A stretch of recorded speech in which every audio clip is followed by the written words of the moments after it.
Everybody, this is Tim with Op-Ed Daily. I'm back again this evening. I'm making this post to give an update for a previous video that I did earlier about the officers that were killed in that wrong way crash the other day. And, heart goes out to the families of these people. It sucks when anybody dies in a car wreck. But my previous video had more to do with how people view police officers, and that, police are humans just like we are, and they shouldn't be revered in some extreme way as if they are superhuman. That was the point of the other article. But with this article, I'd like to point something out that I find very interesting. The officer behind the wheel in the fatal crash had a DUI back in 2013. He refused to submit to a chemical test and was driving under the influence. There's police dash cam footage from that arrest. Apparently, you can see him stumbling, swearing his words, unable to complete a sobriety test, and asking for Officer Webb. I guess they went to the academy together. He had lost his license, and it was restored in 2014, but he had been using an ignition lock until September 2014, which was, only 5-6 months ago. And then Abad was actually a police officer when his license was suspended.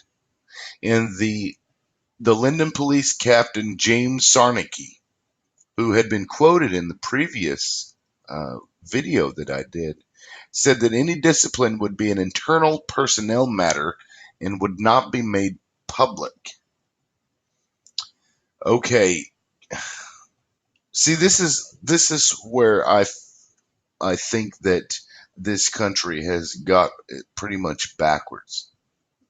That officer should not have been able to practice any more law enforcement ever. Not ever. I believe that if you are a law enforcement officer and you are driving under the influence and you get caught, that should be it. You should be barred from ever being able to possess a badge in any way, shape, or form other than an unarmed security officer that isn't required to drive the vehicle. And you should also not be able to drive a semi-truck or any other large or dangerous type of vehicle where you put a lot of miles on that vehicle on a commercial level. Same with this officer. He should not have been allowed to get behind the wheel of a cop car or any car. Because just think, if he had been drunk behind the wheel of a cop car, how many times has he done that? I mean, I have no proof of that. Maybe I shouldn't even make that assumption, but I don't think it's beyond the realm of possibility that he had driven under the influence while he was on duty. And for the police chief or the police captain to basically ignore that little tidbit of information, and he was quoted as saying, well, we're going to keep that information private and we're not going to make assumptions until we get the blood work back. Really? Okay. If it was any normal citizen and they had previously been arrested for a DUI and even made to have an ignition lock where you got to blow in order to be able to turn the damn key in a previous manner, if that person got into a wreck and killed other people, because mind you, that officer is responsible for the deaths of all the other people in his car. He essentially murdered those other people. Typically we don't think about the people in the car of the victim, in the same car of the victim. It's only usually there's an issue when it's another vehicle involved. But in this case, he's responsible for all those dead bodies in that car. And those people wouldn't have been in the car, more than likely, if that man had not been an officer of the law again. And he shouldn't have been. And James Sarnecki, the captain, needs to get his head on straight and realize that we cannot protect police just because they're police.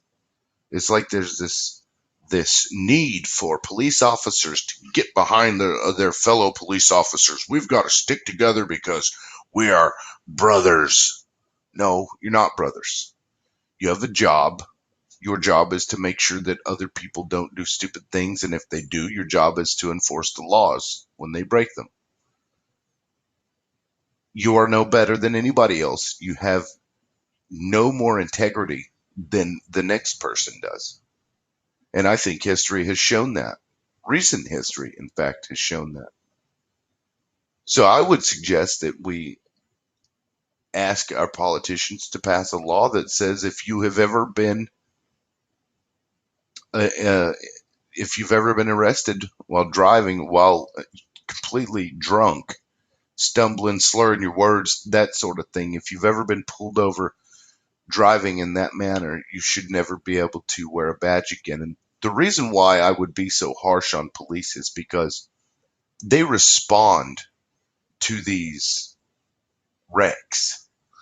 They have to go and see the dead bodies. They have to go and see dead children. They have to see all of the destruction that can be caused by drunk drivers. And if that visual isn't enough to prevent that officer from hopping in the back of the car while intoxicated, highly intoxicated, mind you, then he should not be able to do it again behind a police car. Because there's something seriously wrong with an individual that can look at these dead bodies and respond to these car crashes when it is the fault of the drunk driver, and then just go and do it himself. If you can do that, I seriously think that you have an empathy problem. You have an inability to feel emotion. You have an inability to personalize things. Now, granted, I can understand the need to desensitize yourself to these sorts of things. But as a human, on a human level, you have to maintain your humanity if you're going to serve the public. If you're going to serve the people in your community, you need to have a bit of humanity. And if you cannot feel some responsibility to drive in a normal fashion because of the things that you see, then you should not be a police officer because you have no humanity. We do not need sociopaths as police officers. We do not. Now, I'm not saying that this guy is a sociopath, and I'm not even suggesting that he's a bad officer. What I am saying is that if you are arrested and pulled over and you're a drunk driver, you should never be allowed to carry a badge. Granted, that doesn't necessarily mean that if you have ever previous to your badge been arrested for a DUI, I don't think that should hold you back from becoming an officer at a later time. But if you've been an officer for a year, you've probably seen dead bodies because of car wrecks. And if you have, and you still drive while intoxicated, while an officer of the law, you don't deserve that badge. And somebody else needs to take it. If you agree, let me know. Share it. If you don't agree, please put it in the suggestions or in the comment section. That's all for tonight. I appreciate you guys taking the time out to listen, and we'll see you guys later.